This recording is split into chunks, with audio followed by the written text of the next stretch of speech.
안녕하세요. 저희는 Limpeh 림부입니다. Hi guys, everybody. Oh, it's a rainy May springtime day. Okay, and can you hear the sound? Can you hear the sound? We're here at Dongdaemun to attend May's Seoul's Grandest Festival in May. Now, in Korea, every month there's a really grand there's always one grand festival going on. And for May is this festival. As you can see, something like Chingay of Singapore with all this.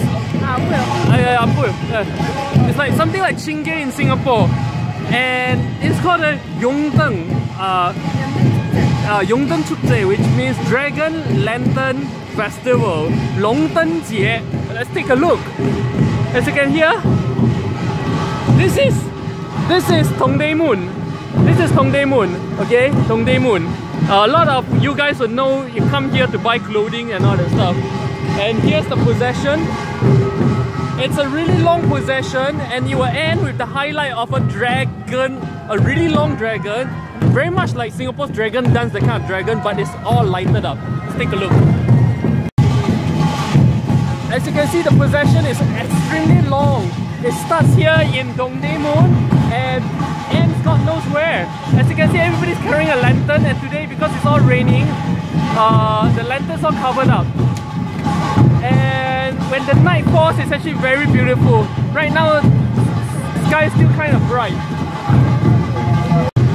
Okay, so for those of you who don't know, this is a Buddhist kind of festival. Now, in Korea, Buddhism represents only about 15.5% of the population of believers.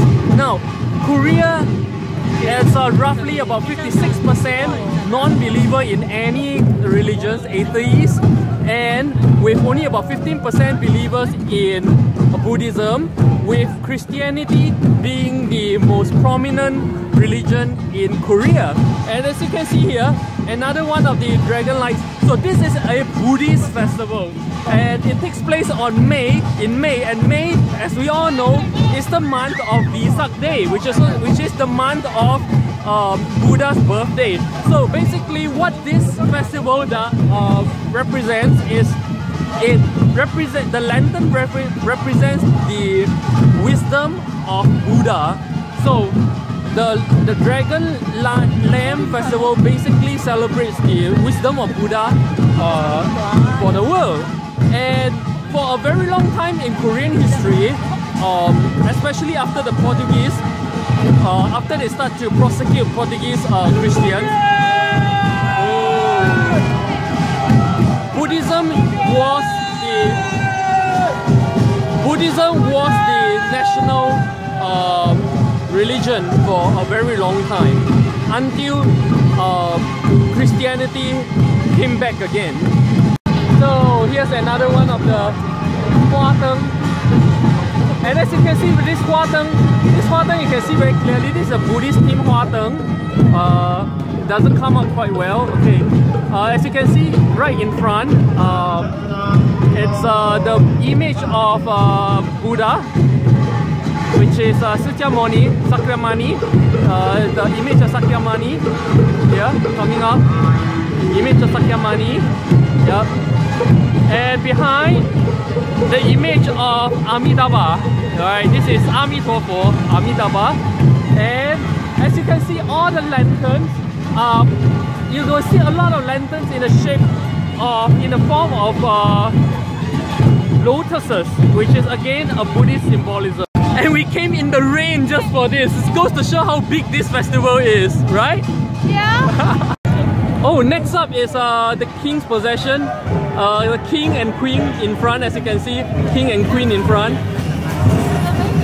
Yeah, there's a king and queen in front, and all of their followers behind.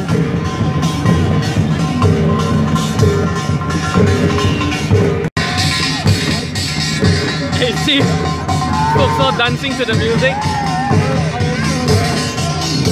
And the procession, actually, as you can see, every column has a theme.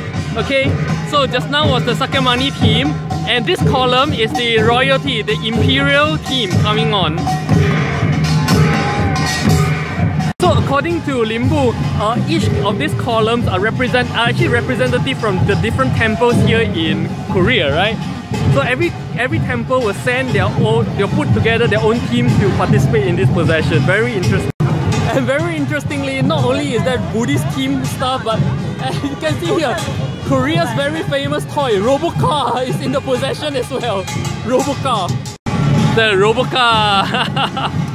My nephew's favorite. And then there's Korean Wushi, Korean lion dance. Of course, because of the rain, it's quite a pity. 진짜 아쉬워.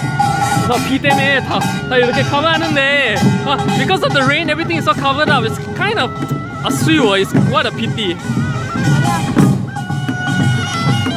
아쉬운 거 아니야? 아쉬워. And this is what I really like about Korea, like the traditional culture. These things make me feel like I'm in Korea.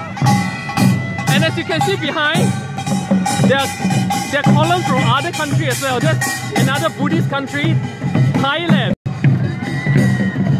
As a major Buddhist country, as you can see, Thailand is joining into the procession as well, carrying, as in Thailand, very symbolic Thai style clothing. I'm not sure if they're really from Thailand, but at least it looks like it. Very Thai style. Very Thai style. So 진짜 아쉽다. As you can see, because of the rain, all the clothing and all the lanterns are covered up like that. You can't really see the full glory of it. So this procession takes place between what's this, Tongdaemun all the way to Chongno Samga, which is right down the street over there. So it's just one whole street down, going all the way down to the end of the street. That's all. Coming around, that's Tongdaemun. Okay, that's the building there. Then coming around here, going all the way down straight to the end of that street. Okay, more water.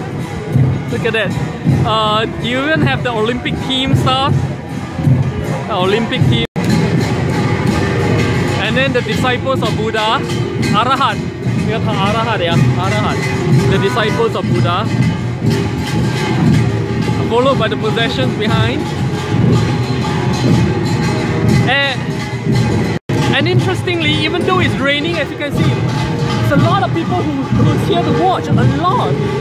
And a lot of people are very concerned if the procession is going to be cancelled because of the rain. And a lot of people were actually asking online on the internet about this early today. You can see people are here to watch, even though it's raining. So this is the biggest festival in Seoul in May. So more lighted ones coming up from Chogesa. See, the banner in front tells you which temple they are from. Chogesa, one of the temple, coming in a huge procession of lighted cars. Look at that, wow!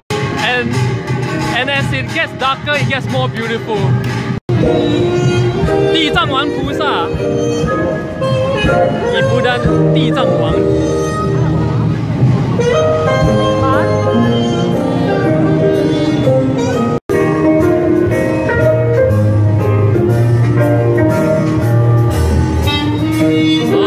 As it gets darker, the lighting gets more beautiful.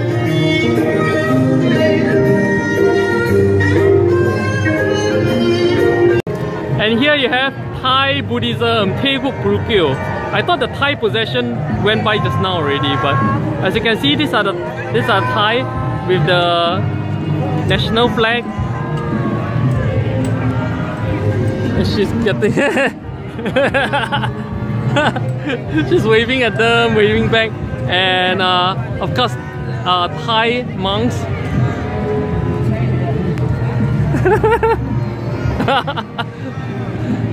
The Thai monks.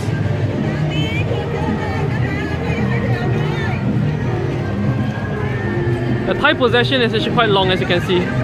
Continues to stretch here. And Thai monks, as you can see, walking with them. It's a Thai procession with Sakyamuni, Sakyamuni, Sakyamuni Buddha.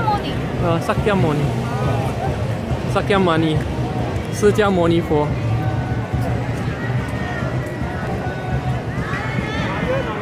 It's all Thai, by the way. The card bearers are all Thai.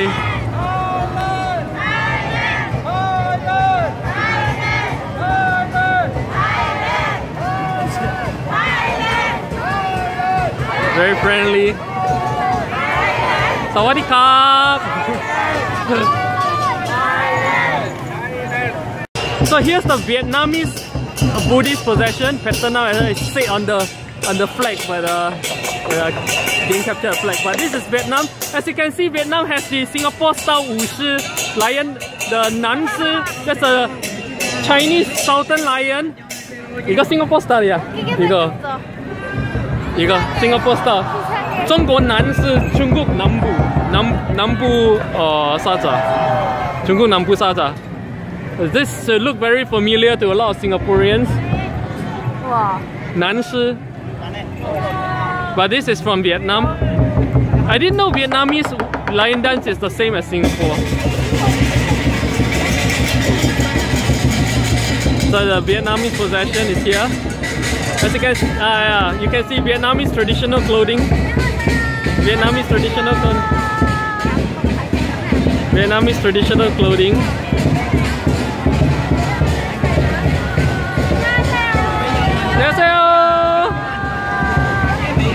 And then we have the Taiwanese possession, Heman Pru Huang San Sa. Okay, basically, Fo Guang Shi, Taiwan Fo Guang Shi, the Fo Guang Temple of Taiwan is a possession.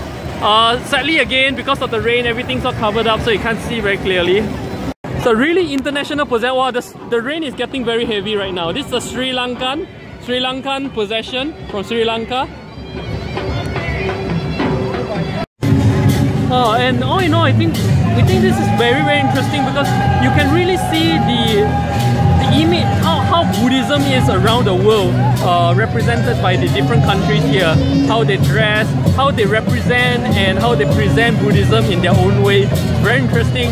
It's raining extremely heavily now, and there's still a lot of people around. If you happen to be planning a trip to Seoul in May, be sure to coincide with this festival and witness it yourself. So, yep, that's all. We're gonna enjoy ourselves now.